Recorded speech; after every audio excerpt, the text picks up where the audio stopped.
نبی کریم صلی اللہ علیہ وسلم کے اسوہ حسنہ کے مطابق چلو، نماز قائم کرو اور پھر اپنے گھروں میں اسلام نافذ کرو۔ ہمارے گھروں میں اسلام نہیں ہے، ہمارے گھروں میں پردہ صحیح نہیں ہے، ہمارے گھروں میں وہ نظام مصطفیٰ جس کی ہمارے اسلاف نے اور پیر صاحب نے آ کے ہمیں یہ بتایا وہ نہیں ہے۔ تو آپ کہتے ہیں اس ملک میں نظام ہوگا، آپ اپنے گھر میں آپ نظام نہیں ٹھیک کر سکتے، ملک سے مانگتے، ان سے مانگتے ہو، اس سے مانگتے ہو، دوسرے تیسرے سے مانگتے ہو، نہیں، پہلے اپنا نظام ٹھیک کرو۔ جس دن آپ کے گھر کا، محلے کا، گاؤں کا نظام ٹھیک ہو جائے گا تو میں آپ کو یقین دلاتا ہوں کہ ریاست کا بھی نظام ٹھیک ہو جائے گا، ملک کے پاکستان کا بھی نظام ٹھیک ہو جائے گا۔ ہم نے اپنا نظام نہیں ٹھیک رکھا ہوا اور ہم کہتے ہیں بادشاہ ہمیں کر کے دے گا، ہمیں وزیر اعظم صدر کر کے دے گا، ہمیں ایم ایل اے یا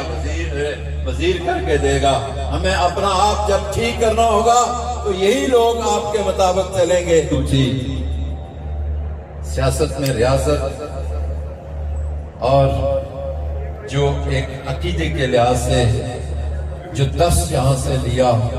اس درس کے مطابق کام کیا اور پھر عمران خان کی شخصیت کے ساتھ منسلک ہو گیا اور اس کے ذہن میں یہ چیز ڈالی گئی، ان کے دل میں یہ چیز ڈالی گئی کہ تم سے میں یہ کام لوں گا، ایسے بندے کا جس کے پاس کچھ نہیں ہوگا اور اس کو میں اس مرتبہ اور مقام پر فائز کروں گا، وہ عبد القیوم نیازی نام کا آدمی ہوگا۔ تو یہ ایک ایسی داستان تھی جو پیر صاحب نہ اگر بات کرتے تو میں نہ اس کو کھولتا، لیکن اس کو میں مکمل اس طرح کروں گا کہ یہ جو 8 ماہ اور 14 دن میں نے وزارت عظمیٰ کی ہے، اس کا تاریخ لکھے گی،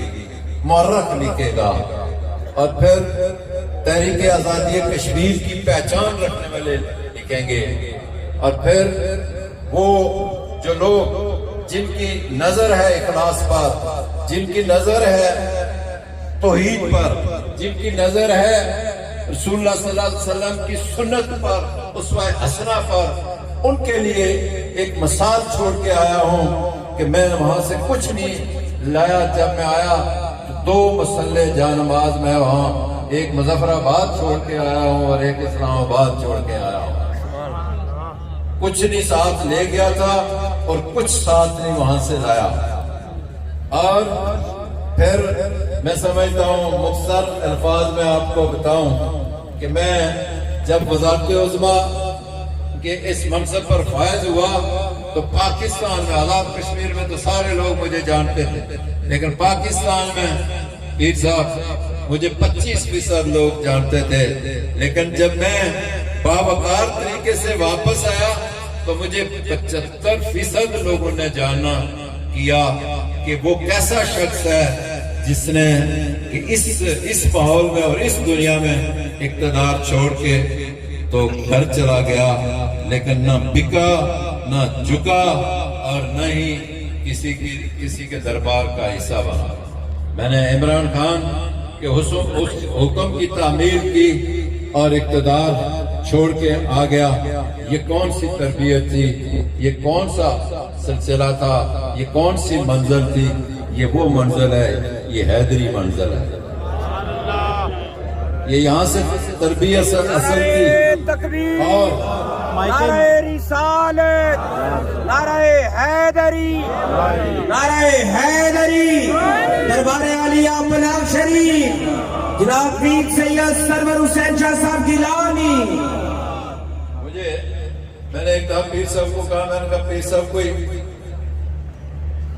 آخرت کی بات بتائیں، یہ دنیا کے دھندے، اور میری عمر بہت کم تھی، یہ پتہ ہے، کوئی آخرت کی بات بتائیں کہ آخرت سدھر جائے۔ تو انہوں نے مجھے ایک وظیفہ دیا۔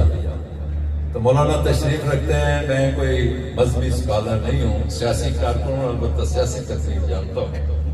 شاید مذہبی تقریر نہ ہو سکے مجھ سے، کیونکہ مذہب کو میں اتنا سمجھتا ہوں کہ جتنا میرا قد ہے اس پر میں نے پورا لاگو کیا ہوا ہے اللہ کے فضل و کرم سے، ماشاءاللہ۔ وہ اس طرح کہ پھر مجھ سے دو باتیں نہیں ہو سکتی، نماز بھی پڑھوں، روزے بھی رکھوں، حج بھی کروں،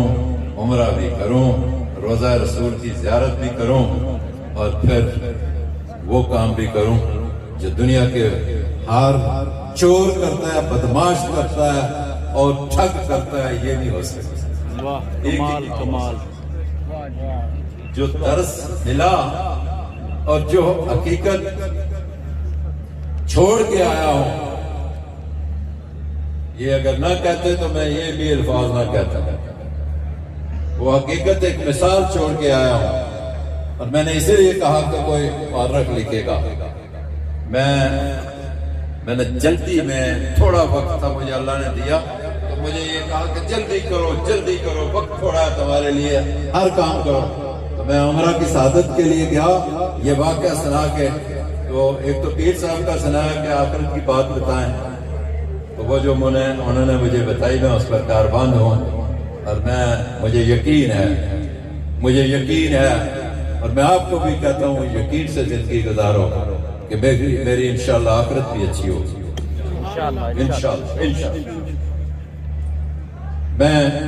مکہ مکرمہ گیا تو دوسرے دن وہاں کی سیکیورٹی فورسز کو پتا چلا کہ آزاد کشمیر کا وزیر اعظم یہاں ہے۔ دوسرے دن وہ مجھے اپنے نثار میں لے لیا، تو ہم نے وہاں طواف کیا، عمرہ کر چکے تھے، اور جو پہلے دن طواف کیا، سننے کی بات ہے، وہ اس کو 1 گھنٹہ لگا یا 50 منٹ، اور جو ان کی سیکیورٹی، رائل سیکیورٹی کے حصار میں کیا، وہ 14 سے 15 منٹ لگے، کہ انہوں نے قریب حصار بنا کے تو طواف کرایا، چکر لگائے، اور طواف مکمل ہو گیا۔ علیحدہ ایک نماز جگہ پڑھائی، وہاں میری خانہ کعبہ کے چابی کردار جو تھے ان سے ملاقات نہیں ہوئی، لیکن جب مختصر کرتا ہوں تھوڑا آگے، جب مدینہ منورہ پہنچا تو وہاں بھی سیکیورٹی کے حصار میں تھا، اور یہ سارے اصحاب جاتے ہیں، آپ میں بھی سے لوگ کتنے وہاں گئے ہیں، وہاں سعادت حاصل کی۔ ریاض الجنہ میں تن کرنے کی جگہ نہیں ہوتی ہے، لیکن وہاں قناتیں لگائی اور میں نے اکیلے وہاں نوافل پڑھے۔ سبحان اللہ، سمجھ آ گئی نا بات؟ اور پھر جہاں میرے لیڈر عمران خان نے کھڑے ہو کے صلاۃ و سلام پڑھایا گیا، وہیں کھڑے ہو کے مجھے بھی پڑھایا گیا، میں نے بھی پڑھا، اور کہتے ہیں جی سعودی جو ہے نا، وہ ان کا عقیدہ اور ہے۔ مولانا امتیاز صاحب، میرے عقیدے کے مطابق صلاۃ و سلام پڑھا گیا، درود پاک پڑھا گیا، سبحان اللہ، میرے جس طرح یہاں پڑھا جاتا ہے اسی طرح وہاں بھی پڑھا گیا، اور وہاں سے رخصت کیا گیا۔ اور ایک اور خاص بات بتاتا ہوں، یہ عقیدے کے لیے ہے، میں آپ کو عقیدے کی بات پر تھوڑا سا سبق مل رہا ہے آپ کو۔ آگے کیا ہوا کہ جب میں اپنے کمرے رہائش گاہ پر گیا پیر صاحب،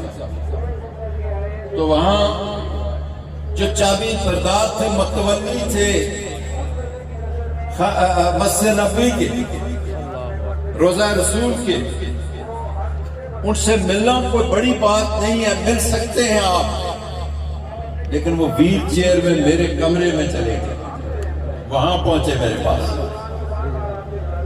اور پھر روزہ رسول کے صلی اللہ علیہ وسلم، روزہ رسول صلی اللہ علیہ وسلم